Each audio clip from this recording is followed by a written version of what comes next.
Olá, tudo bom? Eu sou o Chefe Paulo, proprietário e chefe da padaria artesanal Chefe Paulo, da cafeteria Chefe Paulo, que é em Tenobras. Hoje eu estou aqui no podcast Segue o Plano, falando um pouco sobre atendimento, sobre críticas. E eu acho muito bom vocês assistirem, ouvirem, verem que vai ter muita expertise de dizer como a gente lidar com as críticas. Vai ter. Mas como a gente lidar, como a gente faz isso acontecer de uma maneira mais suave e sempre dar uma resposta para os nossos clientes. Então, segue aqui no nosso podcast e vai ter muita novidade, muita coisa boa para vocês, viu?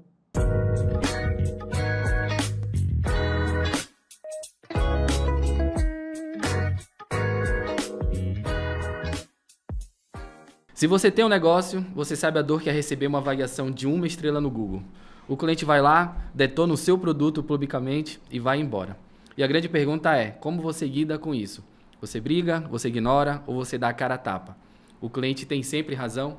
E para bater esse papo, recebemos o Chefe Paulo. Ele é um paulista apaixonado por Belém, com 38 anos de história dedicados à panificação e confeitaria, fundador da padaria artesanal Chefe Paulo, que foi eleita a melhor padaria pela Veja Belém Comer e Beber 2025. Chefe Paulo, seja muito bem-vindo. Eu que agradeço o convite, fico muito feliz e precisando, se for para ajudar, pode me convidar. Cara, eu sou fã, apesar de ter problema com glúten, eu vou lá e me dou essa licença poética e como. Vão lá e almocem lá, que o almoço é muito bom. Nós temos almoço das 12 às 14, são massas artesanais, fabricação diária, trigo sêmola italiano, tudo como mando figurino de uma massa italiana. Vai ver, é por isso que não me faz tão mal, né? Que o trigo é diferente, que o senhor falou. Ele é bem mais puro, né? Um trigo puro mesmo. Não me faz tão mal, assim, eu fico impressionado mesmo.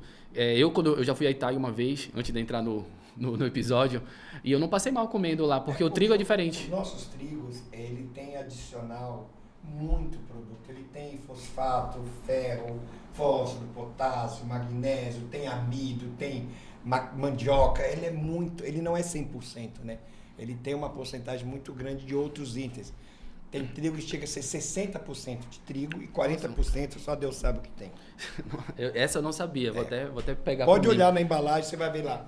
Os ingredientes. Ferro, potássio, magnésio, B2, ele tem um monte de coisa colocada. Isso muda toda a natureza A textura, o sabor. Até o produto final. Tudo, muda completamente. Chefe, antes da gente entrar na questão das críticas, de como lidar, contar um pouco do que aconteceu, eu queria que tu contasse pra gente como é que surgiu a padaria, na verdade, como é que tu chegaste em Belém, por que tu vieste, me conta um pouco da tua história pra gente. Eu tô no ramo de panificação e padaria desde pequeno, né? Eu comecei como ajudante em padaria, como todo mundo começa, lavando louça, lavando assadeira, depois eu fui para ser ajudante de confeiteiro, porque hoje não, mas antes tinha o ajudante confeiteiro, depois tinha o meio oficial de confeiteiro, aí tinha um confeiteiro, então foram muitos anos. E depois eu entrei numa empresa muito grande, que chama Puratos, uma empresa belga de produtos de padaria e confeitaria, e na época ela estava entrando no Brasil com esse tipo de produto para confeitaria. No Brasil não existia uma confeitaria tão trabalhada. E essa Puratos, quando ela entrou, que ela começou a disseminar isso no Brasil, foi quando eu cheguei. E como na época eu estava solteiro, quem sempre ia viajar, quem sempre fazia esses trabalhos fora de São Paulo, na época que eu morava em São Paulo, era eu. Porque os outros eram casados, então eu fazia ali as consultorias ali em São Paulo. Quando era para viajar, manda o Paulo, porque o Paulo é solteiro, não tem problema. E isso me deu uma bagagem enorme, porque eu não tenho um estado do Brasil que eu já não fui dar consultoria pela Puratos. Depois eu saí e comecei a trabalhar como consultor particular, né? Trabalhava com consultoria. E quando foi em setembro de 2000, eu vim convidado para vir trabalhar, fazer um trabalho no CONAC, Congresso Nacional de Culinária. Setembro de 2000, eu morava em Salvador. Quem me convidou foi uma empresa de chocolate chamada Harold. E eu vim para cá, dia 7 de setembro de 2000. E fui embora dia 17 de setembro. E aí depois eu voltei e comecei a fazer umas consultorias pro líder, quando o líder ainda, cada líder tinha o seu escritório, né? Como hoje é centralizado, né? Tinha na DOCA. E na DOCA, não sei que meus ouvintes aí devem saber, tinha uma sala de aula lá em cima. Tinha um Bob's lá em cima. Tinha uma sala de aula e aí eu fiz uma parceria com o Oscarzinho. Oscarzinho, você me cede a sala de aula, eu dou cursos aqui e em troca eu faço sua consultoria. Então ele cedia a sala de aula para mim, eu dava curso praticamente passei quase todo o tempo dando curso ali. E aí foi quando eu conheci a minha esposa, a Flávia, e aí ela começou a organizar meus cursos. Eu passei muito tempo em Belém. E aí eu morava em Salvador, tá? Eu sempre vinha para as férias para cá e, para te dizer, eu acho que não escapou uma padaria que eu não dei uma consultoria. Quase, supermercado foram todos, padaria Bom do Trigo, o Maitá, Santa Clara, Amazém 25, todo mundo, a Doçuras, a Abelhuda, todo mundo já fez consultoria. E eu morava em Belém, mas eu vivia de consultoria. Foram minha vida inteira, eu inaugurei quase 70 padarias, morando em Belém. E quando foi um belo dia, a gente falou, eu estava fazendo um trabalho numa rede, saí, fui para o Mais B, passei um pouquinho de tempo, e aí falei, bora montar uma focacceria. A gente queria tipo aquela coisa pequena. E ficamos procurando ponto, tem que ser num bairro bom, tem que ser num lugar legal. A nossa ideia era aquela piquititica ali, aquilo ali que você vai, aquele tamanho da focacceria. E a gente procurou um amigo nosso, a esposa do amigo nosso, que ela tinha um salão na Generalíssimo, do lado do Pomedó. Eu falei, ali é um lugar bom. Aí ligamos para ela, disse, não, Paulo, aqui não tem estacionamento, aqui para os carros em fila dupla, ficar buzinando, tem colégio, mas o meu marido tem um ponto bom. Olha, um ponto excelente, eu vejo a padaria. Quando a gente liga pro marido dela, na época da pandemia, né, eu tinha uma padaria artesanal, eu entregava, a pandemia inteira eu entregava pães artesanais nas casas. Quando eu liguei, estava lá, cliente da padaria artesanal, falei, é nosso cliente.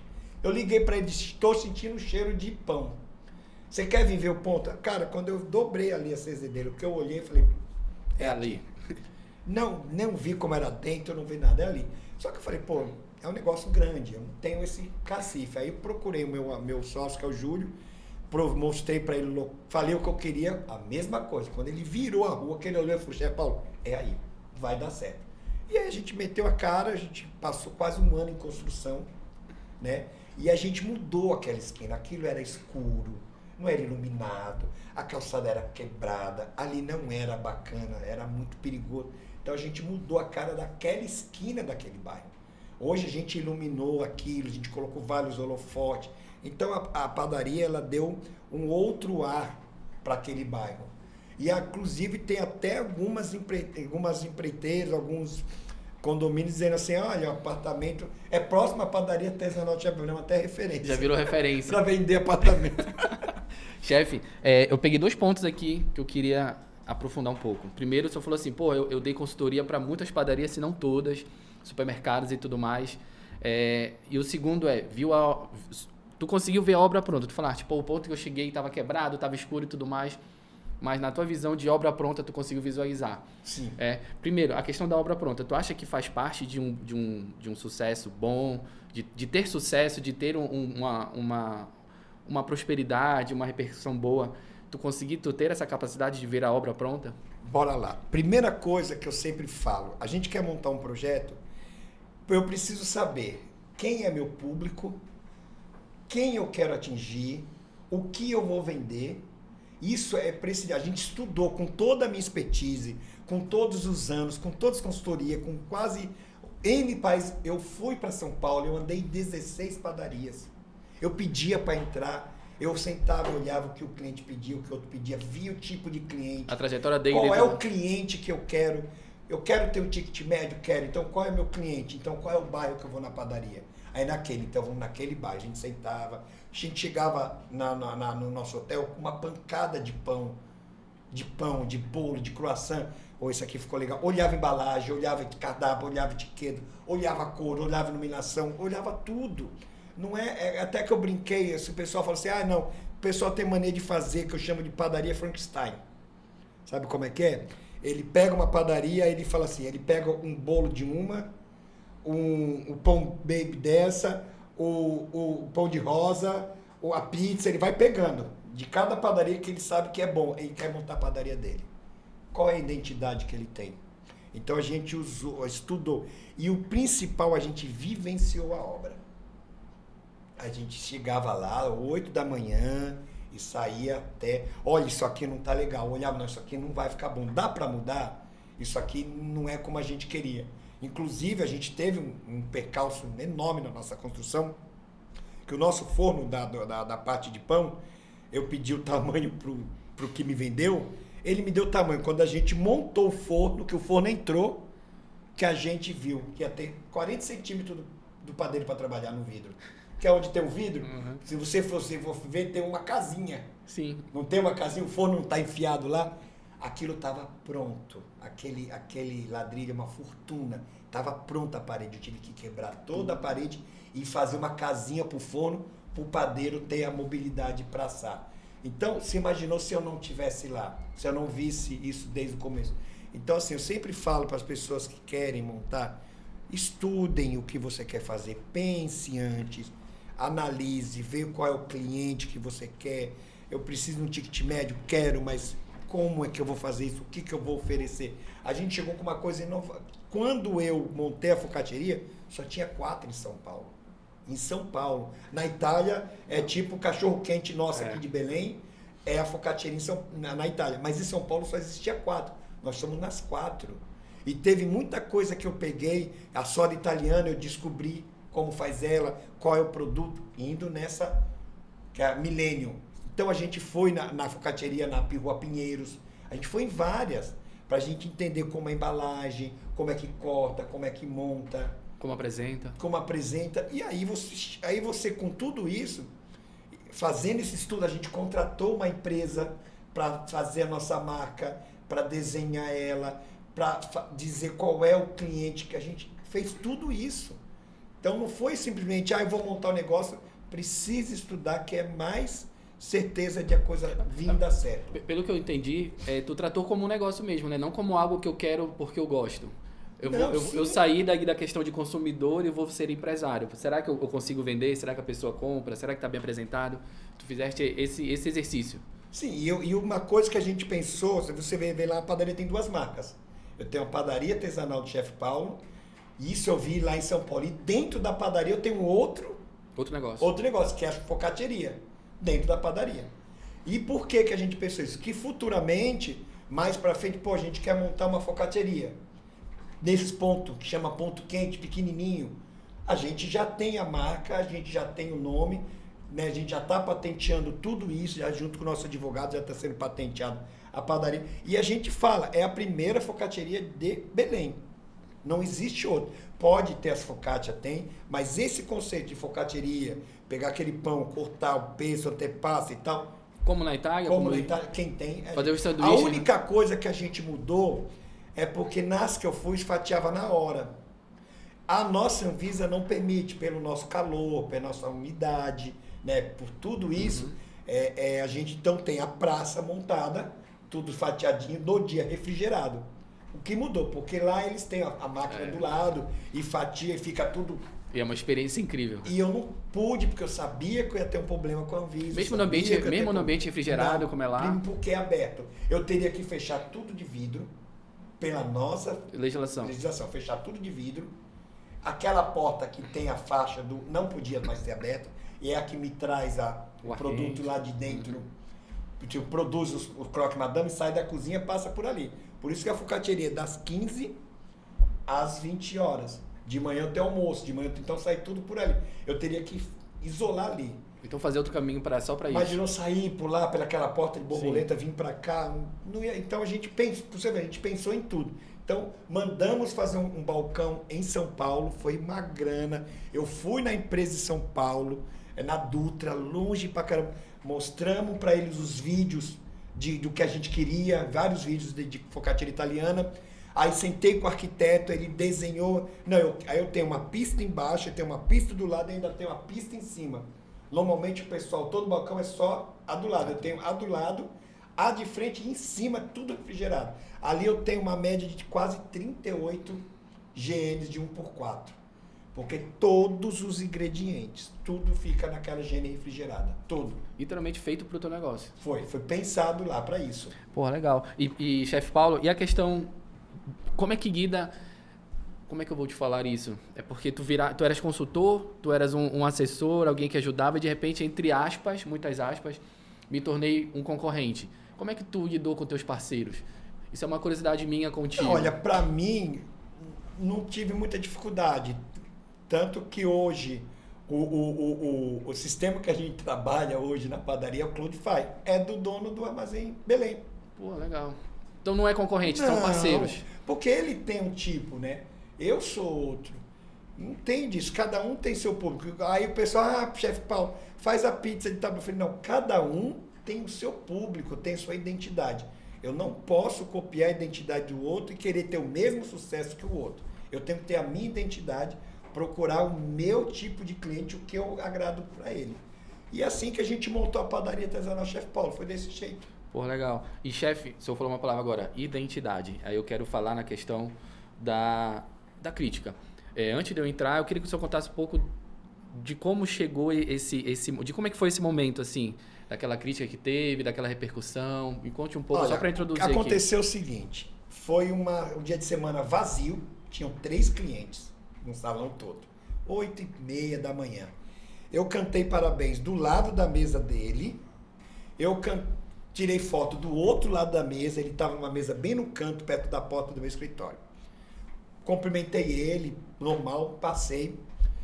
E quando foi 9 e pouco, 9h02 ou 9h03, por aí eu fui olhar o Google. Quando eu olho, eu vejo aquela crítica. E assim eu fiquei muito chateado, como eu falei no meu post. Eu me importo porque eu sou o chefe. Né? Se eu fosse um empresário e tivesse vários padarias, é um a menos para me encher. É um a menos que compra de mim. Só isso. Eu tenho 4 padarias, vendo 1 milhão, 2 milhões por mês. Não me preocupa, mas eu me importo porque é eu que faço. Lá está escrito padaria artesanal do Chefe Paulo.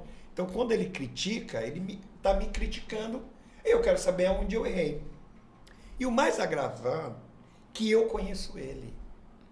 Eu tive uma pizzaria na Cidade Nova, antes de abrir a padaria, eu sempre ia lá. Muito boa, Buenas Pizzas. Toda vez que eu ia, eles estavam lá. Ele e o namorado dele, eu cumprimentava, a gente batia papo. Na outra quinta-feira, eu ia, ele estava lá. Cumprimentava ele, batia papo, conversava. Chegava ele sentado e a gente conversando e tal. E quando ele foi na minha padaria, a minha esposa chegou, conheceu. Oi, tudo bom, você aqui? Então, o que eu fiquei passado foi com toda essa história, eu estando lá, por que ele não falou, Chefe Paulo, olha, a cheesecake estava ruim, a quiche estava ruim. Poxa, eu ia olhar, realmente está ruim. Me desculpa, mínimo, não cobrar dele, eu trazer uma outra. E isso ia me ajudar a melhorar, porque eu falei, a gente erra, né? E eu vim descobrir que o problema da quiche foi o quê? Programação de forno errado. Não que ele aqueceu numa programação errada, e aí ela, em vez de aquecer, ela cozinhou. O que aconteceu? Toda a gordura ficou borrachuda. E nisso, o cheiro do ovo, como ele falou que estava. Agora, o que me pegou assim, que eu até falo no meu post, é ele escrever assim, inqualificável. Ele comeu 2 produtos e disse também, eu me senti roubado. Por quê? Perguntaram para ele, foi tudo bem? Ele não respondeu. Chegou no caixa, foi tudo bem? Ele não respondeu. Então aquilo ficou martelando. Foi terça, quarta, quinta, sexta, sábado, quando foi domingo, após a postagem do Maurício, eu falei, não, eu vou falar. Então aquilo martelou, por quê? Porque ele pegou uma história minha, e eu falo, porque quem vê não sabe quem é o Chefe Paulo, está seguindo o que está escrito ali. Ele pegou uma história de anos de trabalho, de consultoria, de viagem, de palestras, de aula, pegou 2 itens e disse, está inqualificável. Quem vê aquilo, ele vai generalizar. Tudo está inqualificável. Ele não vai entender que é só aqueles 2 itens. Ele vai achar que tudo está. E aí eu procurei a dona dessa pizzaria, falei, pelo amor de Deus, eu preciso falar com ele. Me ajude, você é amiga dele. Diz ela que entrou em contato com ele, mandou uma mensagem, mandou a segunda mensagem. A terceira, diz ela que percebeu que ele já sabia, ele pegou e não respondeu mais ela. E eu não consegui achar ele.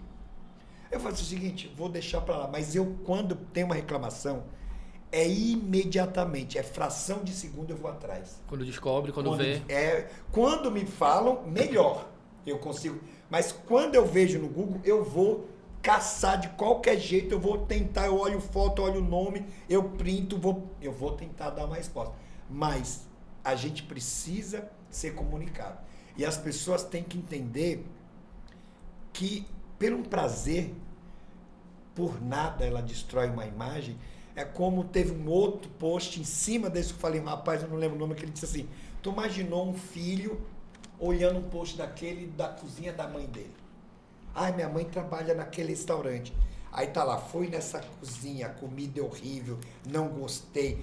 Inqualificável. Como é que essa criança olha aquela questão, vê aquele comentário sobre a mãe dele? Então as pessoas têm que ter, como eu falei, empatia com a reclamação. Não podem não reclamar. É direito. Reclamam sim. Mas se você quer ajudar, vá para o dono, o gerente. Agora, você fala para o gerente e o gerente não dá nenhum caso, aí é diferente. Mas você comunicou, ele foi lá, ele avaliou, ele trocou, ele vai passar a mensagem, como aconteceu. Eu fui um dia pedir um hambúrguer na hamburgueria. E aí eu cheguei, faltavam 5 minutos, 3 minutos, fechou. Mas a hamburgueria estava toda aberta. Eu cheguei, eu gostaria de pedir um hambúrguer. Mas pode ser até para viagem. Não, já fechamos. Falei, não, a porta estava aberta, tem um monte de gente comendo, eu tô vendo aí, eu só quero para viagem. Não, 8 horas nós já fechamos. Mas são 8h03. Não pode abrir uma exceção? Não, já fechamos. Tá bom. Fui no Instagram e mandei mensagem. Na mesma hora o dono retornou. Eu sei que é você, eu sou admirador do seu trabalho, muito obrigado pela ajuda. Eu não fui fazer nenhum escarcéu no Google. Mas, chefe Paulo, será... dois pontos. Um, eu tenho a impressão que a internet criou muito juízes. E juízes sem repertório e sem qualificação para julgar. E segundo quando a pessoa está do lado daqui, como a gente, como nós, que somos empresários e sabemos da dificuldade de gerir uma empresa, que é gerir pessoas, processos, insumo e dinheiro, a gente não vai expor. A gente vai tentar falar com quem gere, não é? Tu acha que é um pouco de cada essa questão? Sim, e foi por isso. E o cara entrou em contato comigo imediatamente. Eu postei no Instagram da hamburgueria. Na mesma hora ele me mandou mensagem, me convidando de novo, pedindo desculpa, não sabia que isso ia acontecer. Ele não estava lá. Então, como eu falo, são pessoas. Pessoas vão errar. Como eu disse, ninguém acorda de manhã. Hoje vou acordar de manhã para fazer um hambúrguer ruim. Vou acordar de manhã para fazer uma focaccia ruim. Vou te tragar teu dia. Não. Porque são pessoas que trabalham. Então vai acontecer erro? Vai. Mas se você gosta da casa, se você quer que ela melhore... Agora, tudo isso, como o Façanha falou, em troca de uma experiência. Que experiência? A esse ponto, eu já fui em vários lugares, já fui num restaurante que os 2 pratos que me serviram, restaurante top, os 2 pratos que serviram estavam ruins. Chamei o chefe, expliquei para ele veio na minha mesa, ele concordou. Eu não fiz nada, não fiz um mais sequer. Chamei o cara e falei, pô, não tá legal isso. Bom, e às vezes eu reclamo, não reclamo nem como chefe, eu nem digo. Ele que me conheceu, mas tem vezes que eu reclamo em alguns lugares que nem como chefe, eu reclamo como cliente comum. Como ser humano normal. Normal, porque eu quero que ele melhore, porque eu passo por isso. Então, é os juízes que acham que eu sou um conhecedor de gastronomia e acha que... essa pessoa que reclamou esse post, se tu olhar, ele tem 72 reclamações, 72 avaliações, ele reclamou 90. Ele reclama de tudo, o tempo todo. Só que esses têm o poder de te derrubar. E uma estrela joga você para baixo. E a gente vive de algoritmo. Se eu caio, o meu algoritmo já não manda. Já não aparece para todo mundo. Para todo mundo, porque eu tenho uma reclamação lá ruim. O cara dizer que minha comida é inqualificável, quem é de fora, olha e diz assim, não, nessa padaria, olha aqui estava assim, isso aqui está aqui, ele se sentiu roubado, a comida é inqualificável, o cara não vem. Simplesmente não vem. E isso nos atrapalha. Então a gente tem que pensar muito bem antes de reclamar, tem todo o direito, mas se você quer, ajuda, nos ajuda. Vai lá e procura o gerente, procura o dono, faz alguma coisa para a coisa seja melhor e não simplesmente... É como você disse, são covarde digital. Um covarde digital. Porque se você não tem peito para reclamar e você vai pelas costas, é covardia isso. E se esconde entre aspas, atrás da internet. É uma covardia isso. É uma covardia. É desleal. Então, chefe, esse jargão, essa lenda urbana de que o cliente tem sempre razão, isso é mentira. Olha, eu vi um post da Paula Carossello falando sobre isso. Nem sempre o cliente tem razão. As pessoas têm que entender que o atendente, ele está para lhe servir. Ele está prestando serviço para você. Ele não é um serviçal teu. Serviçal já foi. Acabou. Isso foi lá na Idade Média. Ele presta um serviço para você.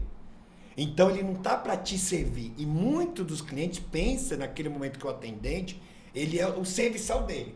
Ele tem um problema dele, ele está irritado, ele está nervoso. Ele vai descarregar o ódio que ele tem do mundo em cima do serviçal. Não, o cara está prestando serviço. Ele trabalha para prestar o serviço.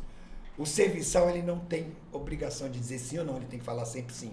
A gente tem a obrigação. Ele vem ou não vem no meu restaurante. Entendeu? O serviçal, eu tô lá, ele tem que me atender. Ele tá lá para ele é para isso. E fazer o que eu quero, inclusive. O que eu quero. Já o atendente, não. Mas engraçado que quando chega o chefe, muda. Eles mudam. Rapidinho muda. Como trata o atendente. Já muda o contexto, o tom de voz. Ai, muito... Por que isso? Então, as pessoas têm que entender que o atendente ele está para prestar o serviço para ele. Não está como serviçal para ele. Isso quem falou foi a Paula. Eu assisti esse post dela, muito bacana. E chefe, aí trazendo um pouco da tua história para cá, tu achas que a nossa região ela tem muito disso de querer ser servido e não querer ser atendido? Porque eu entendi a diferença. Muito. Assim, para você ter uma ideia, hoje em São Paulo, se você chegou lá numa mesa e tem uma fila de espera, a hora que você pediu a conta, o maître já faz assim, a próxima mesa. Você tem que sair. Na Europa, existe tem um tempo pré-determinado. Se você passa desse pré-determinado, é acrescentado 30% a mais na tua conta. Vai estar lá, taxa e excedência de permanência. Porque você sentou e não consumiu mais nada. Você tem pessoas, você tem mão de obra, você tem que ter um giro. E aí, o que acontece? Se você chegar na mesa, você não pode. Ele vai no Google e vai...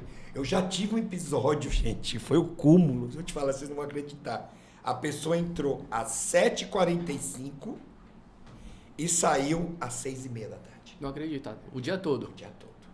Ela e uma amiga dela com um computador. E tomou só um café? E tomou um vinho de R$75. Ela disse, poxa, eu nunca mais vou nessa padaria, gastei R$225. Das 7h35 às 5h da tarde. 12 horas. Não dá para acreditar.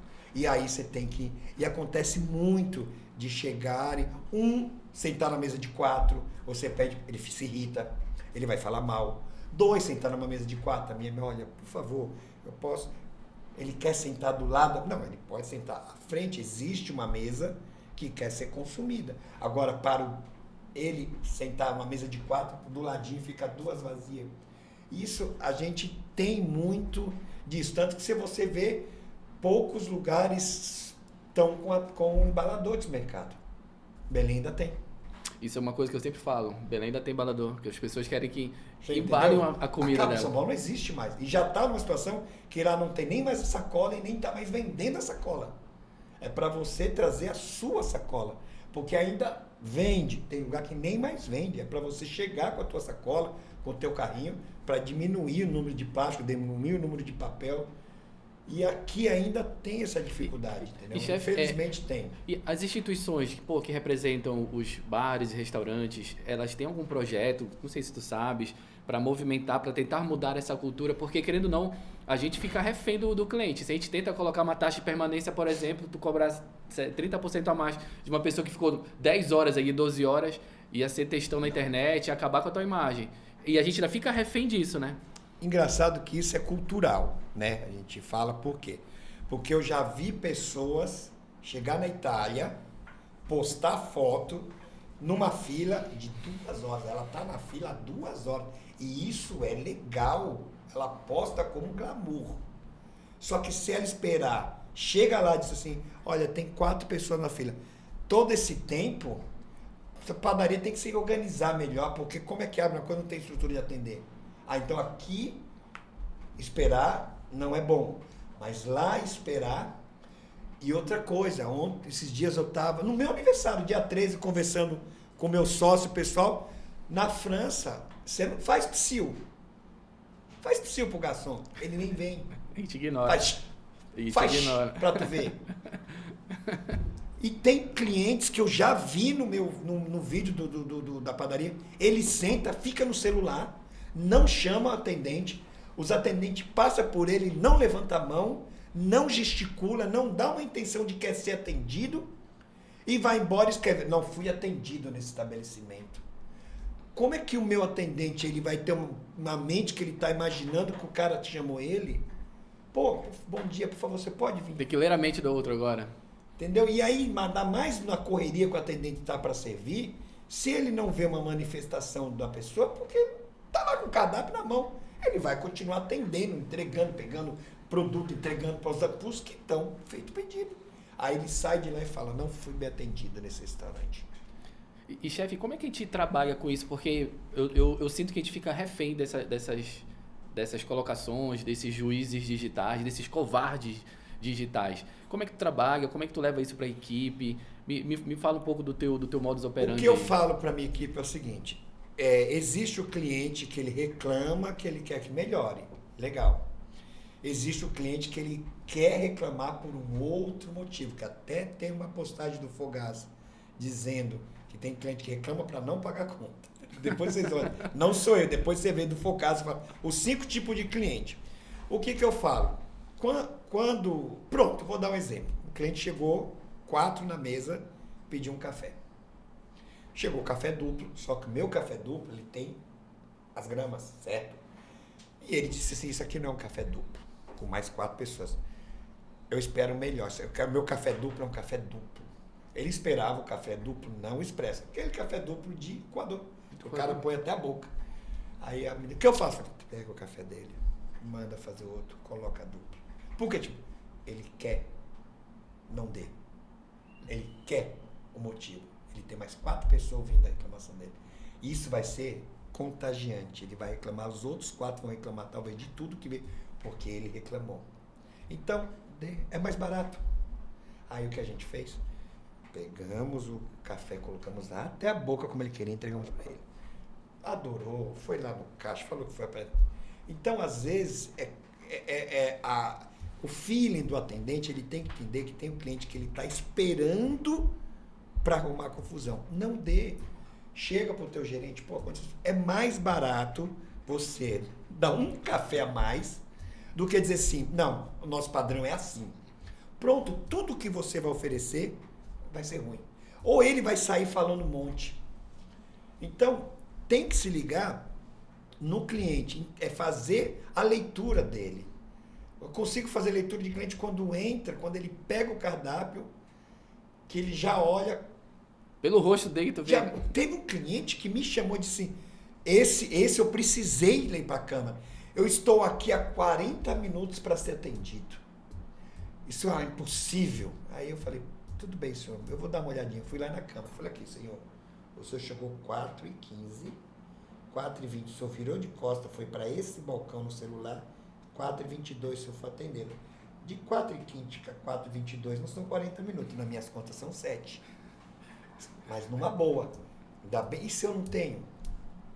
Eu tenho câmera, sabe? Mostrei para ele que realmente ele estava errado. Outra coisa que eu não deixo ninguém sair da minha padaria dizendo que o meu produto não presta ou não é assim por causa de falta de conhecimento. Uma cliente foi e pediu um toast fit. O toast fit é feito com burrata, stracciatella, vinagre balsâmico, com tomate confit e rúcula. É altamente cítrico. Aí ela comeu, não gostei disso. Aí eu pergunto, o que foi isso? Não tá bom. Não, peraí. Não tá bom uma coisa, não sei, eu não gostei é outra. Aí eu vou na mesa igual um leão. Vou lá, não. O que aconteceu?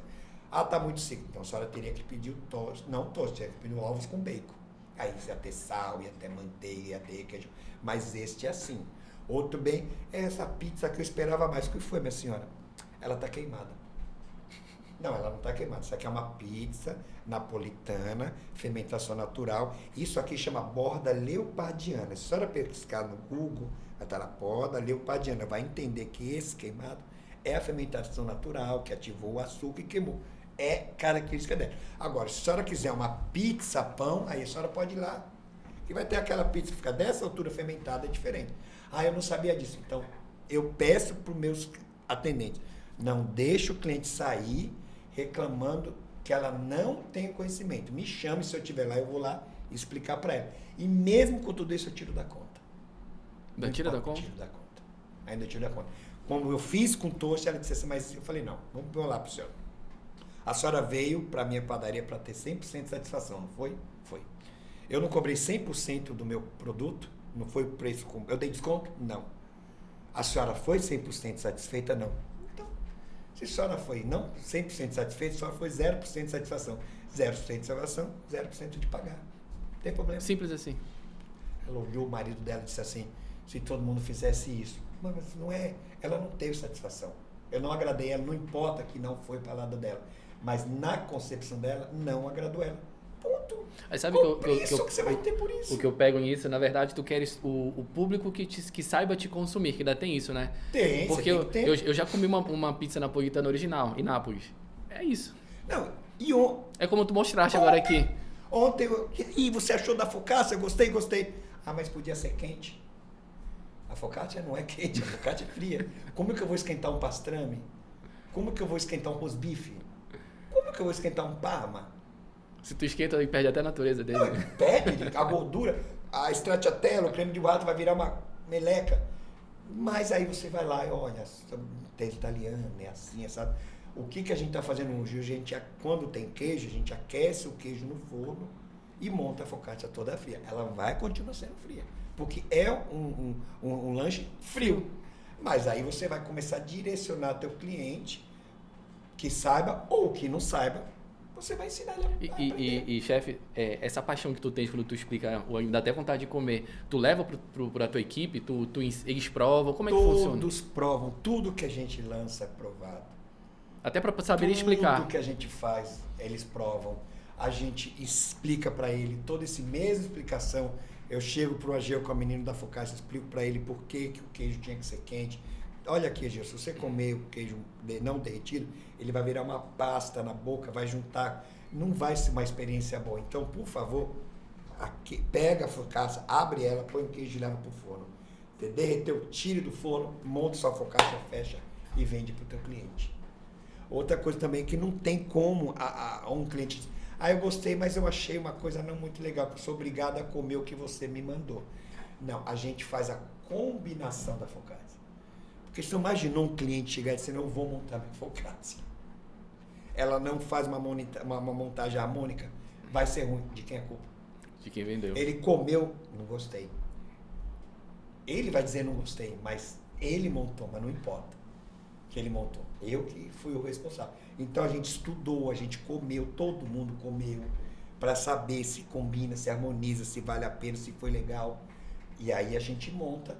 E as focaccias, elas são todas balanceadas, são todas montadas em cima da harmonia dos produtos nela. É assim que a gente faz lá. E chefe Paulo, dentro da tua consultoria, da tua experiência, o que tu percebe hoje dos empresários erram na hora de lidar com crítica? Porque tu falaste aqui já fui, eu dou uns feedbacks pro fulano, querendo ou não, a gente recebe como crítica, não como algo pra gente evoluir. O que tu vês na tua consultoria que o empresário ele não gosta de receber crítica? Como é que tu enxergas isso? Eu acho que é o seguinte, a crítica, como eu falei no meu post, não é muito legal você ouvir. Mas aí você tem que filtrar, entender, olhar a crítica e dizer assim, não, mas essa crítica o cara quer que eu melhore. Como foi o da focaccia, que não chegou no horário. Como foi que a quiche estava emborrachada. Então você percebeu que a indignação dele foi por um lado bom, né? Ele foi no local onde ele podia, né? Como é que eu falo? Precisa-se só achar, não vou no Google, porque no Google eu atrapalho, eu não vou lá, mas tudo bem. Agora, você consegue ver uma crítica, como foi a desse cara do post, que é uma crítica que você não tem muito o que fazer.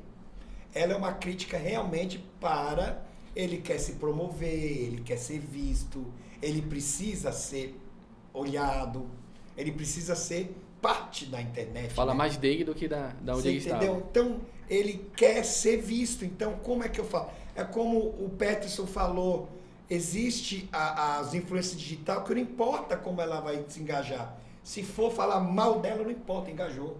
Não importa se foi por mal, engajei. Melhor você ter engajamento por bem. Mas tem pessoas que faz uma coisa que vai dar uma repercussão negativa, mas eu engajei. Eu fui visto, eu fui notado, não importa se foi por bem ou por mal, fui notado. E muito desses aí é isso. Então esse não tem muito o que se fazer, mas o que eu falo, toda crítica que você tiver, você olha, todas as vezes, dois vezes olha o meu Google e tenta achar ele e vai se desculpar. Eu acho, desde quando eu abri a padaria, eu já devo ter feito umas 20 por cura atrás. Agora mesmo no café, a pessoa foi lá, deu tudo bem e deu o ambiente 2 estrelas, escreveu, não tem lugar para sentar. Eu não tenho muito o que fazer, porque aquilo é o que eu tenho. É o que a Casa SESI me deu. Eu não tenho o que mudar. Então, esse não tem muito o que fazer. É ligar e dizer, olha, eu não tenho mais espaço. É o espaço esse que é o eu espaço. tenho. Mas você vai, mas tem outro que nem adianta. Mas aí entra naquilo que a gente conversou lá atrás, de serviçal versus ser atendido, né? De ser servido versus ser atendido. Ela queria chegar lá e ter lugar para ela. Não funciona, o mundo não funciona assim.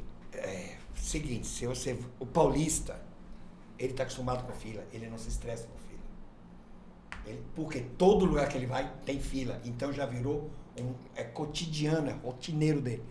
Aqui ainda tem essa coisa de fila, de não querer, poxa, às vezes a gente tá lá com a fila cheia, a padaria tá cheia, tem gente aqui. Será que a pessoa não conseguiu? Ela entra, Olha. vai e senta.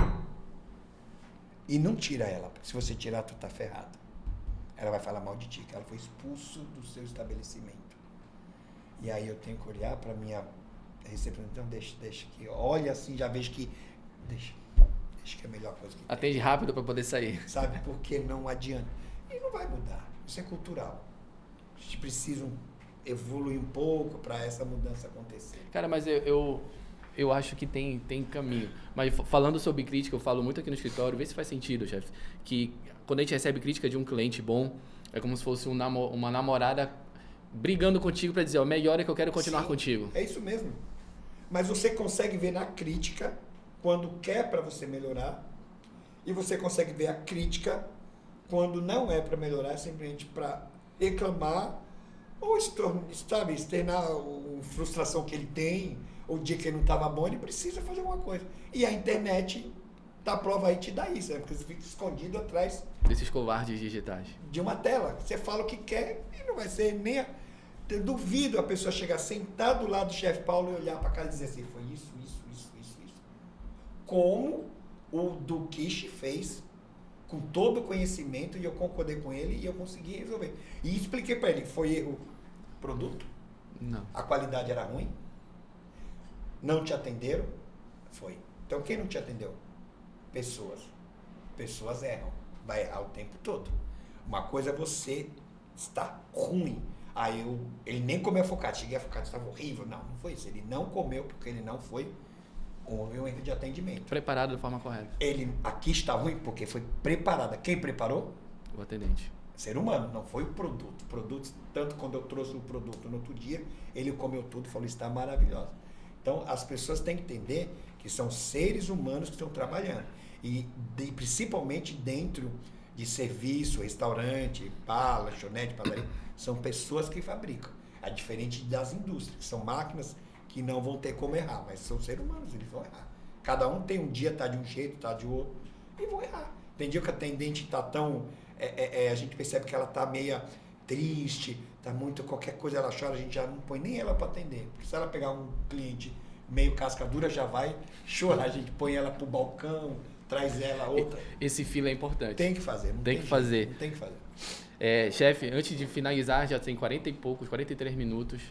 Eu quero só convidar para quem está assistindo a gente para compartilhar, porque materiais assim são importantes para a gente ouvir, né? A gente precisa saber lidar com crítica. Eu vejo que a gente vive uma geração Z, que ela não tem um limiar de frustração. o limiar é muito baixo. Então, qualquer crítica já afunda, já chora, já fica chateado. Um cara experiente aqui, com uma crítica dessa, soube lidar bem. E a gente tem que aprender com quem sabe lidar bem, né? Ela vai acontecer. Não tem. Para tu ter uma ideia, quando ele me criticou, que ele escreveu, eu fiquei, no mesmo dia, eu fiz de tudo para procurar ele. De tudo.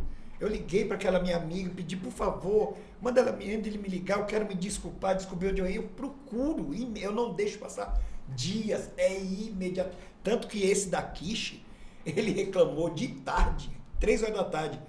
Aí na correria, quando eu fui para casa, mandei mensagem para ele 11h30 da noite. Eu achei ele no Instagram e mandei 11h30 da noite, perguntando se ele poderia me ligar no outro dia, peguei meu contato. Então, assim, não deixa a crítica passar por muito tempo, não deixa a crítica demorar, porque não vai ter jeito. Ou você tem 2 jeitos, ou você resolve a crítica, ou você deixa ela de lado e não dá mínima. Só que eu não vou nunca mudar, eu vou atrás para entender o porquê que ele não se deu bem. Porque eu preciso que o meu cliente entre na minha padaria. É que eu falo para as pessoas, existe entrar numa padaria e se alimentar e entrar numa padaria para ter experiência. Eu quero que ele entre na minha padaria para ter uma experiência gastronômica, não para vir comer. Porque comer você come em todo lugar. Agora, experiência são poucos lugares. E a experiência te faz vir outra vez, porque você teve aquela experiência que te modificou e fica guardado. Pô, eu quero comer aquilo lá. Onde eu vou? Na padaria Chef Paulo. Não, eu tô com fome. Aí você vai comer em qualquer lugar. Com isso de uma experiência, com outra palavra que tu falaste, identidade, repertório, faz sentido eu dizer que todo lugar que vende, que no final vende comida, o commodity, ela precisa ter um carro-chefe, ela precisa ter alguma coisa que gere essa experiência. Tem que ter isso aí no pensamento do empresário? Foi o que eu fiz. O que a gente pensou do carro-chefe? Trazer uma coisa que não tem. Porque a padaria tem. Então você tem pão francês, você tem pão de forno. O básico, é o commodity, é o básico. Tem. Mas o que é diferente da nossa padaria? 2 itens. As focaccias e a pizza de fermentação natural, que é a pizza Impala. Esses são os 2 diferenciais que move, e mesmo com isso eu sempre estou criando alguma coisa nova. Que eu move você vir atrás dessa. Aonde eu como uma focaccia? Não. Onde eu como? Padaria do Chef Paulo. Onde eu como uma pizza Impala, com fermentação de 72 horas? Padaria artesanal do Chef Paulo. Então eu consigo direcionar você para essa experiência. E eu tenho pão de forma, eu tenho pão integral, eu tenho lá. Vendo, às vezes não vendo, mas ele está lá, porque todos os outros também têm. Tão bom e 4 é meu. Mas esse diferencial da focacceria, ninguém tem. E provavelmente é tão bom porque tu já deste consultoria para ele. Já, em muitos lugares já. Cara, que legal. Antes de ir embora, só te agradecer, Chef Paulo, e dizer como as pessoas te procuram, tu ainda dá consultoria. Agora com esses projetos a gente não tem como, porque a padaria e mais o café tomou um espaço enorme que a gente tem, né? E agora a gente está com uma expansão, a gente vai entrar no iFood. Pô, legal. Demoramos, porque a gente queria entrar no iFood. Então a gente agora estamos preparando uma central de produção, onde vai preparar os recheios, vai fatiar os queijos, que vai ser tudo, já vem tudo para a padaria, já tudo desenvolvido, tudo posicionado, tudo controlado. Então a gente agora está com esse projeto, a gente está indo para São Paulo agora amanhã, para a FIPAM, Feira Internacional de Panificação. Eu tô doido para ir nessa feira. Para a gente era muito bom você ir, e principalmente na tua área. Tem uma empresa lá no seu nome, ela só trabalha com farinhas sem glúten. E ela tem ciabatta sem glúten, ela tem baguete, ela tem focaccia já pronta. Só para fazer a mistura? Só para colocar, introduzir a água e o fermento e pronto. E é um produtaço, dá 100% certo, né? E aí eu tô indo para comprar fornos, para ver o câmara congelante, para ver embalador a vácuo, para a gente fazer essa expansão lá no nosso novo ponto que a gente está preparando. Pô, legal. Chef Paulo, então, acho que é isso, né? Só lá os recados, compartilha a gente, já falei, agradecer aos nossos patrocinadores aqui, o Alquimista Café e a Arandu. Inclusive, essa granola é sua, pode levar. Sim, um presente nosso para você. Chef Paulo, só agradecer o teu tempo. Eu sei que é corrido, tá? Onde as pessoas te acham, quais são os lugares, teu Instagram? Meu Instagram, né, Padaria Artesanal Chef Paulo, da padaria. Tem a minha, que é Chefe Paulo Chaves, que é o meu Instagram particular. E é só ir lá na padaria, eu sempre tô lá, faço questão, eu chego lá 3, 4 e meia da manhã, 5 da manhã eu tô lá e só saio quando ela fecha. Tá lá com o chapeuzinho e o... Me conta só pra finalizar, de onde surgiu aquela história daquele ratinho? O Remy surgiu, a minha esposa queria que eu fizesse uma brincadeira com as crianças. Quando a criança chegasse, eu tirava o chapeuzinho. Só que o Remy, ele é de uma geração diferente dos filhos da nossa geração, de a gente. Eles não vivenciam isso. Então tem até criança que eu tiro o chapéu e a mãe e o pai ficam alvoroçados. A criança fala, que zorra é essa que meu pai tá indo pelo rato na cabeça? Será que ele não viu que isso é uma tiara? Então eles falam assim, não vi graça, pai, isso é uma tiara. Porque eles não conseguem fazer a coisa lúdica. Porque eles não vivenciaram o desenho. Sim. Não assistiram como a gente assistiu. Então, para ele ali, é uma tiara com rato na cabeça. Ponto. Pro pai... É incrível. É incrível, porque ele visualiza, poxa, chefe Paulo é chefe, ele é chefe. Aí já vem aí já o vincula filho, do filme, cozinhando, aí vem toda aquela parte lúdica e ele curte. Agora o que está acontecendo? Os pais estão mostrando o vídeo para as crianças.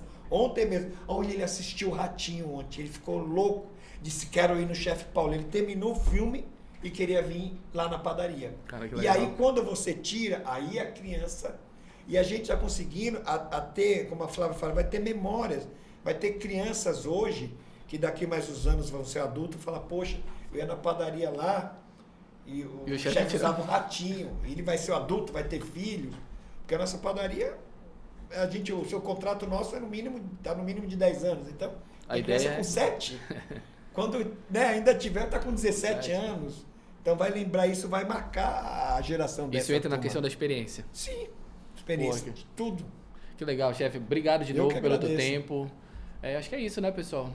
Foi um episódio excelente, cara. Compartilha que a gente tem que aprender a lidar com frustração, né? E com crítica. Faz parte. E não seja esse covarde digital. Né? Então, abraço.